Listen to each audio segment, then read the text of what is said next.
What sacred intimacy is ultimately about building intimacy from the ground up with someone. And so the ways that we can do that, there's a whole bunch of what we would call like scales that we can work with, kind of like scales on a piano. You know, the most basic would be eye contact and following breath. If we were using just breath and eye contact, what we would have is we'd have the dynamics of some partner is the alpha or more commonly called the masculine role, and the other is holding the feminine or the omega role. One of those partners is providing a directive breath. They're breathing for the two people, and the other partner is providing is working with the receptive breath. So they are receiving that breath. And what this does is it has us become polarized. One person is holding like the alpha or the masculine pole, and one person's holding the feminine or the omega pole. And that's how intimacy and spark and polarity gets created. The container is now open. It's our second episode with Adam Quiney, and in this conversation, he teaches us about sacred intimacy, a system that allows you to build intimacy from the ground up. With very simple practices, you can create extreme polarity that allows that spark of attraction to ignite hotter and stronger than ever before. It's a really interesting conversation, and by the end of it, you'll have a much better understanding about how you and your partner can create a practice that you go into regularly to develop a more meaningful and sacred connection. What do you think about sacred intimacy, neo-tantra, these kinds of spiritual paths that intertwine love and romance and sex? Sound off in the comments below, and remember to like and subscribe. Now on to our conversation with Adam Quiney.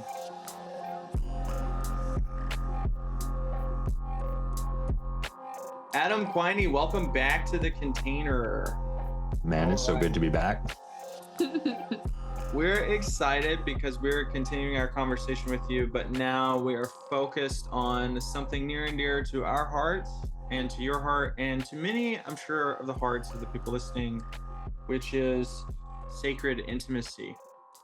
And the way I imagine starting this off is like just handing off to you and getting some kind of introduction to these ideas and practices. Mm-hmm. So another way my teachers refer to this is like the yoga of intimacy.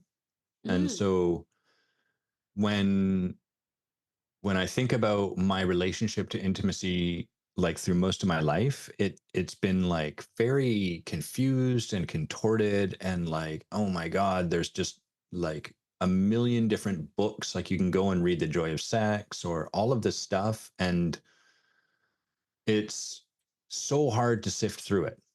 And frankly, a lot of it completely misses the mark because it's trying to layer intimacy on top of everything that's happening inside of our relational field constantly, all the time. And so like a lot of relationships, the intimacy dies out, and naturally as time goes on, because our chemical infatuation wears off and we live busy lives and we have kids or we do whatever it happens to be. And we don't really have a way to get back to that. And what sacred intimacy, at least in the lineage I'm taught in and trained in, is ultimately about building intimacy from the ground up with someone. And so the ways that we can do that, there's a whole bunch of what we would call like scales that we can work with, kind of like scales on a piano, you know?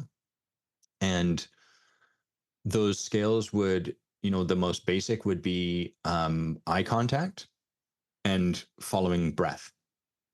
And in this kind of lineage, I'll say a little bit more and then kind of come to a pause so that we can have it be a little more of a dialogue. But like, if we were using just breath and eye contact, what we would have is we'd have the dynamics of some partner is the alpha or more commonly called the masculine role, and the other is holding the feminine or the omega role. And one of those partners is providing a directive breath. They're breathing for the two people, and the other partner is providing is working with the receptive breath. So they are receiving that breath. And what this does is it has us become polarized. One person is holding like the alpha or the masculine pole, and one person is holding the feminine or the omega pole. And that's how intimacy and spark and polarity gets created. And then we can do a whole bunch of stuff on top of that. But I want to sort of pause before I just start yammering on about more of this stuff. Mm. Mm. Something I'm really enjoying about where you're starting is this kind of base layer, taking time there to create that. I noticed with a lot of like neo tantra and related practices, there's like a tendency for, I think, very obvious reasons to like move pretty quickly to more I guess you'd say advanced forms of intimacy. Uh-huh. Um but there's actually like sinking breath and keeping eye contact is such a um confronting Mhm. doorway to intimacy. It's so it very quickly will show you how um even with people you would be able to do many different physical acts with, it might actually be extremely difficult to maintain eye contact for any period of time. For Yes. Yeah, when we practice, well, so my wife and I, when we first found our way into this work, um, I'm just checking in here to see what feels good to share. I don't want to sort of tell her story rather than have her share her story, but like, um, she grew up with a background that had a fair degree of trauma in it, and and I grew up with a background that had a lot of perfectionism as one of Mhm. the strategies I adopted. And so inside of those two things, sex and fuck and like real genuine intimacy is really challenging, because perfectionism is not about intimacy at all. It's about performing the job the right way. And trauma is not about intimacy. It's about like curling inwards, right? And so when we started with this stuff, we wanted like better sex, more like intimacy of all kinds. And initially we would try to meet that at the top layer, like, okay, well, let's get into bed together or whatever. But as we started to like, it's almost like an elimination diet. You take away all these other things, and it's like, well, let's just start, can we gaze at each other? And for her to just hold my gaze and receive my gaze for like longer than a minute was an incredible challenge. It was penetrative, and it was like very intimidating, and so it's amazing, like all of these asanas in yogic practice. It's amazing what gets brought to the surface just from sitting in the practice. It's quite astonishing. Mm. I am curious and maybe a little confused, like on an intellectual level, what the purpose of creating polarity is to then become like, can you say more about that? Yeah. I'm going to lay some track and interrupt me if it's like, okay, we've got that part. So in sacred intimacy, in polarity kind of work, as a starting point, we hold that like there's ultimately two fundamental kind of energies, two fundamental sort of energetic states. One is what is commonly called the masculine, and Mhm. the other is commonly called the feminine. They're not gendered. It's just sort of like we could also refer to them as the positive and the negative pole, like on a battery. But then no one wants to be the negative pole. That sounds kind of crappy. So we use masculine, feminine. My teachers use alpha and omega to try to like remove us from some of the current discourse that's caught up around gender identity and all that stuff. So um, these two energies are kind of like the yin and the yang. They're in a constant state of interaction and polarity with one another. And without polarity, we end up with kind of like this beige middle ground. And it's the polarity that creates excitement and that creates life, and that creates like the tension in existence, the tension between living and dying, all of that stuff. And so what happens in relationships is people come together, there's initial chemical infatuation, and intimacy is free. Our bodies are working to just have us rub our genitals together and like no problems. But then as that wears off, we start to like be like, and it becomes more work. And what's missing is the polarity.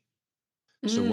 when we are in a state where one partner is holding the masculine pole, which would be like very still, kind of resting consciousness, witnessing, as well as like penetrative in terms of the energy, linear, and the other partner is holding the feminine pole, meaning like feeling the moment, as opposed to the masculine sees the moment and witnesses everything. The feminine goes down into the moment and feels everything for the two of them. And like all sort of releasing, seeing what's to come, and instead just being immersed in the moment, feeling creation, destruction, all of that. When the two partners hold those states, it creates spark, chemistry. Just like if you had a battery that had two positive poles, it's a potato. Well, potato has electricity through it, so bad example, but it's useless, right? It's a rock. As soon as we have those poles in these different energetic states, the circuit becomes connected, and then you have excitement, then you have spark.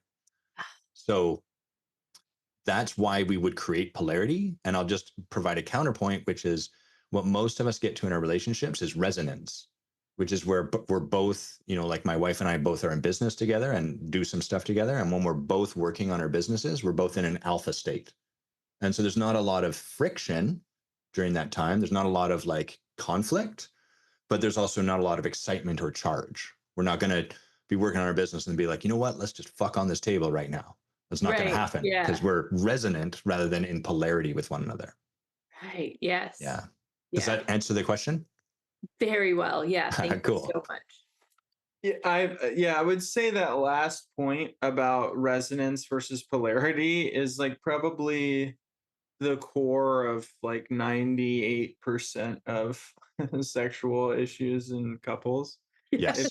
Yeah, 'cause we've all had that experience as you're in a couple.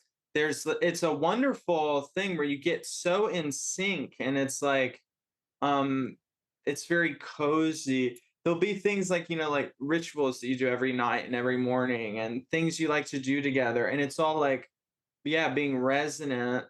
But that's actually that's like great for some parts of life, but then it's doesn't have like the explosive productivity of, of polarity. Exactly. Yeah. And resonance is beautiful because some couples, we know couples like this, they're only ever polarized. So they have like wild sex, but they also explode. They're just fighting, like screaming at one another, and then make up and have crazy sex and then scream again. And so we need to be able, we don't need to do anything. But if we want to be artful in our relationship, we want to develop the ability to be back and forth in these states so that we can find like, hey, what would serve this moment and what we're trying to create right now. Mm. Yeah, I'm imagining this kind of rhythm of moving in phase and then out of phase. Hmm. Yes, exactly. There's a lot of great like electric and music or sound wave metaphors going on that I would be tiresome to go into, but just every time one comes up, it's like, oh yeah, that's And it's cool because it shows, at least to me, it reveals that like this is not a man woman or like a gender thing. This is like fundamental. It's inherent in the universe's makeup. There's the universe expanding and there's the void it expands into. That's the omega, the expansion of the universe and all of matter, and the alpha, the void. And if there was no void, there would be nothing for the universe to expand into. And if there was only alpha, the universe would be fucking boring. Just be a Mm. big empty space. And so like everywhere we look, we can see this. Yeah, the way I think I've been observing it lately, because as we've been studying the Tao Te Ching and then getting into like sex magic practices, I think this has been very alive for us. So a way I've been conceiving of it is like realizing that yin, that feminine energy of receiving is this eternal yes. Yes. And that I think that's why the masters like Lao Tzu say that it's the mother of everything, because it if you go back to before duality, it's the thing that gives birth to everything is this fundamental feature of the universe that it says yes to existence. And that's something Hmm. that that cannot be taken away. It's like there is a bedrock truth that existence must be, that the universe says yes to it, and that the masculine then arrives to like fill that and be something in there, like, but yeah, that act of saying yes is the fundamental productive act. And then there's yeah, I don't know, that's the like kind of the way I've been formulating it in my mind recently, and trying to like have some kind of cartoon in my head of how the fundamental nature of the universe works, You in know. sort of a It's like an oatmeal cartoon way. cartoon or poorly Yeah. drawn lions or something like that. Yeah. It's cool because when my wife and I got married, which was 16, 17 years ago, something like that, so a long time, we took dance lessons. We're Mm. both dancers, but like not.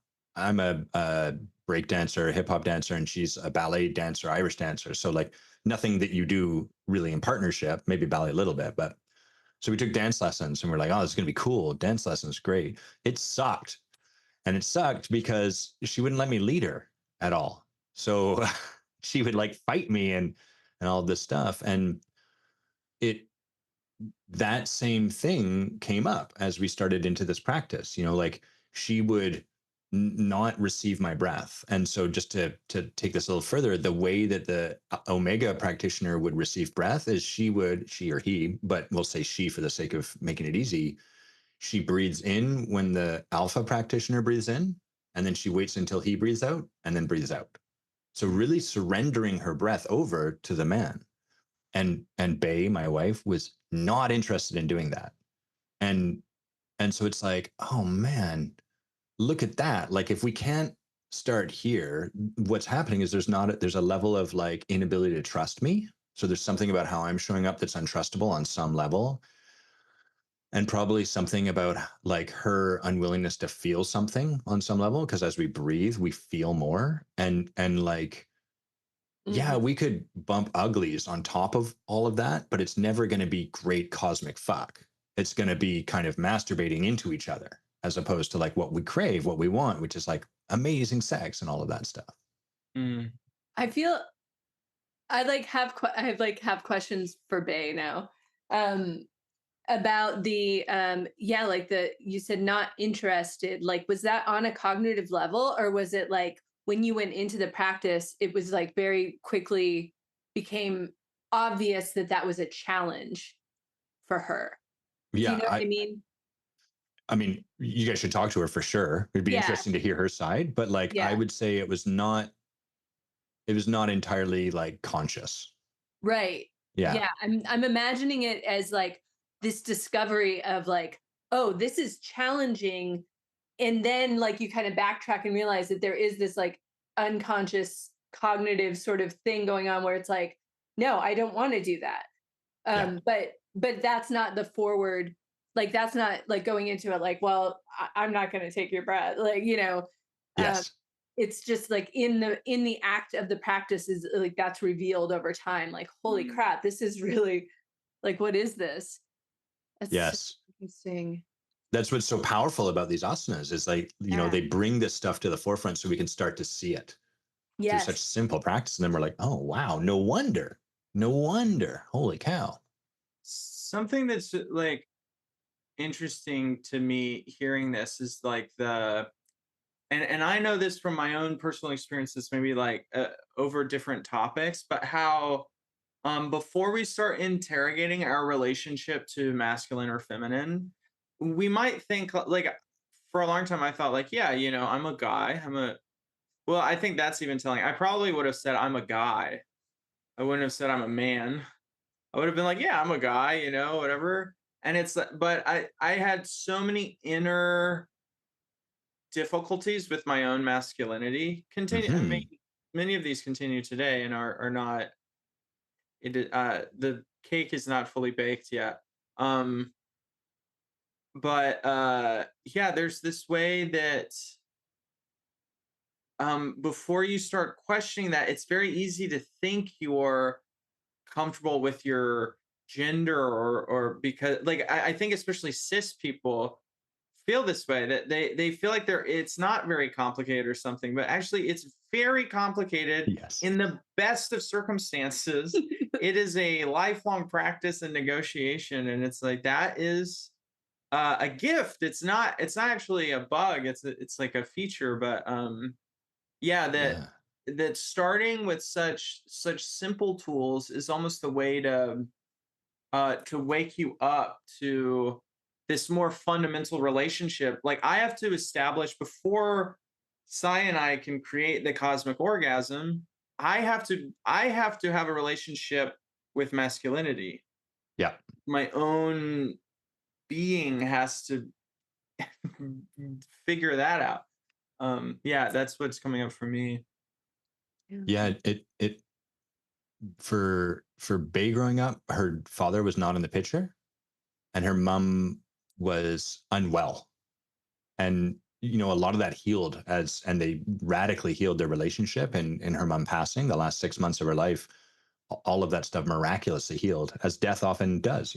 As we Yeah. contemplate that, we surrender, and then the thing we were trying to not ever let happen to us can be addressed and healed. So anyhow, her relationship to the masculine was that it's not trustable, and her relationship to the feminine was fuck no, because the way she witnessed her mom, like our relationship with our mother tends to be our relationship with the feminine. And so she witnessed like the feminine is unpleasant. I don't want it. And we'd been doing a bunch of this work. And then she was actually at an ayahuasca ceremony on the night of the divine feminine. And, everyone at the end of the night was sort of like, oh, it was amazing. It was wonderful. And Bay shared, she was like crying, and she was like, I don't really want to be a downer here, but it sucked. I was so uncomfortable, and like I didn't want to let go, and I had such a hard time releasing. And one of our teachers was like, yeah, you had a very profound experience of the feminine. Like that is the feminine energy. It is uncomfortable and it's scary, and you're hanging your ass out over the ledge, and there's no guarantee you'll be caught. To feel the moment and let go of what's to come, it's terrifying. And so it's been cool. This work has helped. We've had a lot of support from a lot of different angles, but this work has really brought a lot of stuff up to the surface for us to like start to heal it, so we can, like you said, Jonathan, like come to terms with our own relationship with these energies inside of ourselves. Yeah.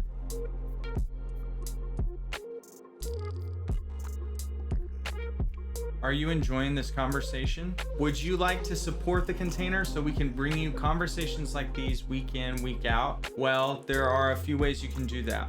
If you're watching this on YouTube, like, subscribe, and leave a comment. That boosts us in the algorithm, which is, always good, or so I am told. If you're listening to this as a podcast, rate and review in whatever app you're using, and share with any friends you think would enjoy this kind of material. But by far the best way you can support us is becoming a beautiful, beautiful patron at patreon.com/thecontainer.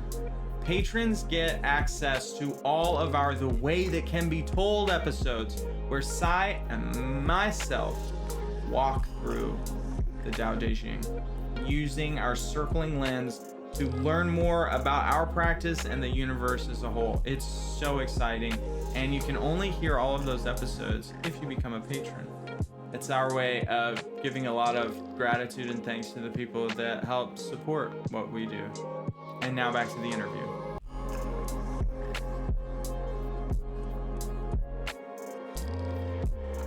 Really, it's really interesting that he just said the downer thing. Like, we were just in a circle the other night, and I was having this experience, this like really, I felt really, it was like I was filled with just this like, it was like this sludge or something. And I said, I really don't mean to be a downer, but I feel like I feel really disgusting. And then it became this discussion about being a downer. But that just I'm blown away that those exact words came up in this conversation. What's interesting too is that they came up, we were experimenting with different forms of heavy reception of others. Yeah. we were holding hands together. Yeah, And like that's when it hit me. I was just like, oh, this is just like, it was like this whole part of my body was like, yeah. it was bad. I can like, it like gives a bad taste in my mouth just thinking about it. Mm, And then I felt guilty for feeling that way. And then I was like, right. I don't want to be, everyone else was just like, we're holding hands. And I'm like, this isn't good.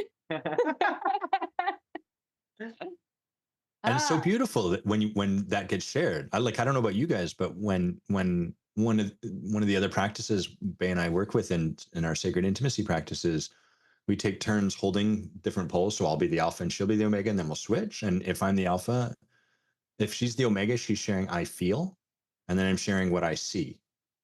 So Mm. that is the two poles. And like it's funny because we don't have any opportunity to share how we feel and to just be received in that. It's part of the miracle of circling as well. Like typically I feel neglected because, and then our partner will defend that or explain why we shouldn't feel that way. And right.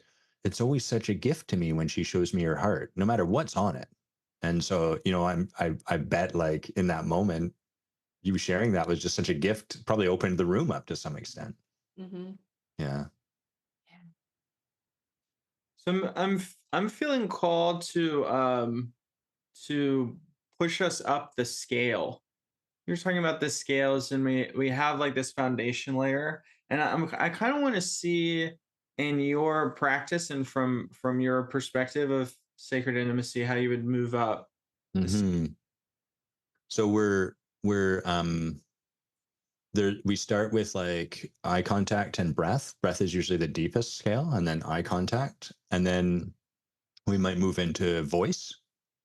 So speaking directively or receptively, or even like in what we're sharing with our voice. So like that I see, I feel practice is kind of like the next scale up, where now we're adding in like holding the poles, but using the tool of our voice to share this stuff. And then like the next level up would start to be more physical touch. And so if we were, like because of what's been up for us lately, we've been practicing at a lower level of scale rather than getting further up. But if we were sort of in a practice where we're like, okay, we're going to bring physical touch into this, then we might experiment with like uh, Bay or the Omega practitioner sort of being in like the physical expression of the feminine. So letting her body move her exactly how her body feels to be moved in the moment. And then me witnessing that and noticing the impact that has on me, and sort of like bringing kind of more like directiveness to what I would do or how I would touch her or something along those lines. Or we might work with a practice like once we've established these sort of like baselines of scales, then we might sort of have a practice where one of us for the next 10 minutes just shares like what I want is, which is another astounding practice because for pretty much everyone I've ever met in sex, most of us have this belief like my partner should just fucking know what I want them to do. And that gets us out of having to ask for what we want. Right. And it leads to a ton of resentment because our partner can't know what we want them to do. And so we start to practice with that, being a little more like, this is what I want. This is what would feel good in my body. And then the second thing we realize as we start to do that is we have no idea what we want.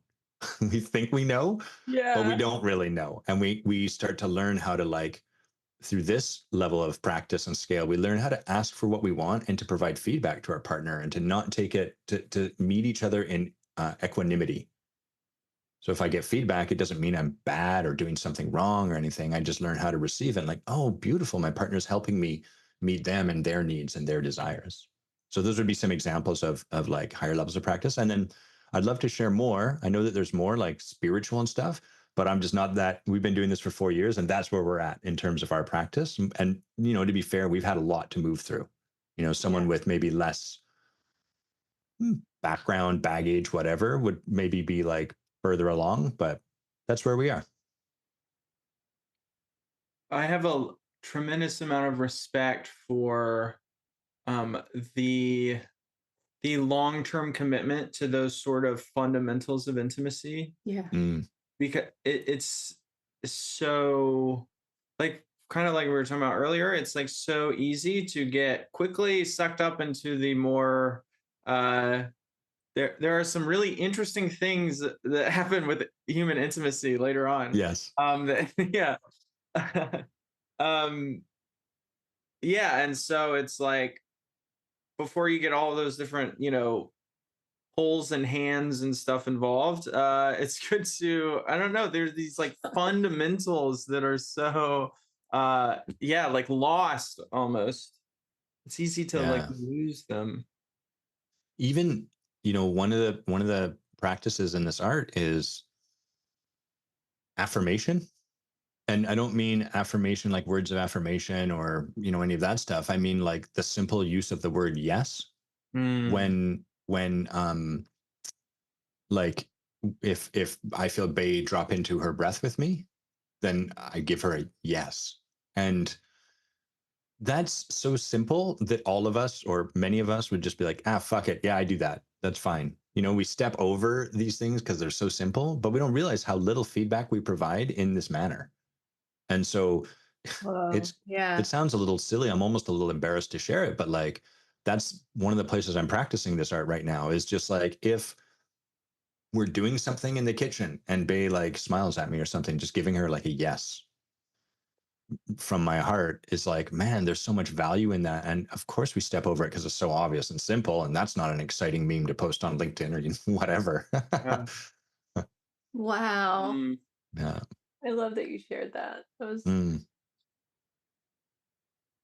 I also feel like we're out of time. Yeah, it's a great note to end on. It's such a So sweet. simple, sweet thing you can do as soon as you get out of the car or get out of this YouTube tab. Like and Uh-huh. subscribe. Um, thank you so much, Adam Quiney, for coming on The Container.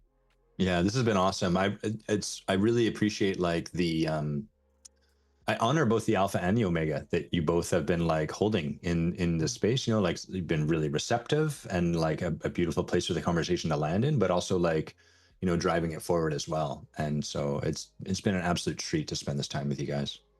Wow. Thanks. How can our listeners and viewers get more of you?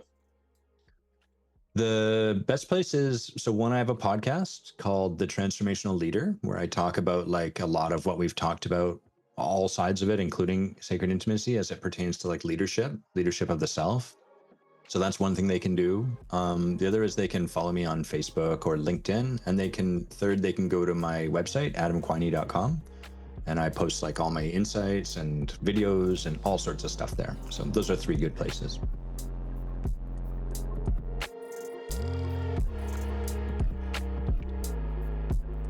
The container is now closed. What you just heard was a really interesting conversation that I really got surprised by, because when I was thinking about sacred intimacy, I was really focused on like, oh, how does that show up during sex? But really, it's about something that happens much further back than that. And I think that Adam really helped me reframe the whole thing that we're doing when we're trying to weave in the sacred into this incredible, energetic, productive practice of lovemaking. In general, we just had a blast talking with Adam Quiney. The link to the first interview we did with him is in the show notes. And yeah, we just like to extend a massive thank you to him and all the wisdom that he brought the container. And thank you for listening and supporting the show. Keep it namaste.